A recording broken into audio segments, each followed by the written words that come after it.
तालाब में कहाँ है? जमीन के ऊपर। पोखरा में कहाँ है? जमीन के ऊपर। झील में कहाँ है? जमीन के ऊपर। लेकिन जब बोरिंग करके निकालेंगे, कुआं खोद के निकालेंगे तो कहाँ से निकलेगा? नीचे से, अंदर से, धरातल के नीचे से धरातली जल। धरातली करें भूमिगत जल, तो धरातली जल में 89% किस में? कृषि में। 9% किस में? उद्योग में। 9% उद्योग में नहीं, 2% उद्योग में। 2% उद्योग में और 9% कहाँ? आपको घरेलू क्षेत्र में।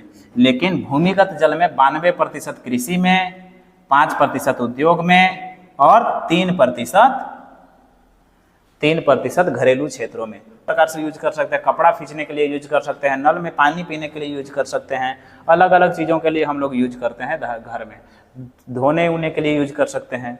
और इंडस्ट्री में भी देखिए, औद्योगिक क्षेत्र में यूज हम लोग देखिए, औद्योगिक क्षेत्र में यूज करते हैं किसका? धरातली जल का कै प्रतिशत? धरातली जल का कितना प्रतिशत यूज करते हैं? अभी तुरंत बताया, धरातली जल का मात्र 2% और भूमिगत जल का 5%। इसमें धरातली जल 2%, भूमिगत 5% उद्योगों में। और बागवानी वो कृषि वाला क्षेत्र है, बागवानी में भी यूज करते हैं। देखिए तो डिजाइन के लगा के यूज कर रहा है सब। बागवानी में आप जल यूज कर सकते हैं, बागवानी ही है, ये भी बागवानी में ही है।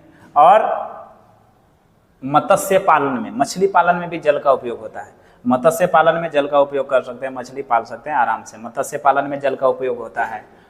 और अगला, सबसे ज्यादा जल का उपयोग किस में होता है? कृषि क्षेत्र में। सबसे ज्यादा जल का उपयोग कहाँ होता है भाई? कृषि क्षेत्र में सबसे ज्यादा जल का उपयोग होता है।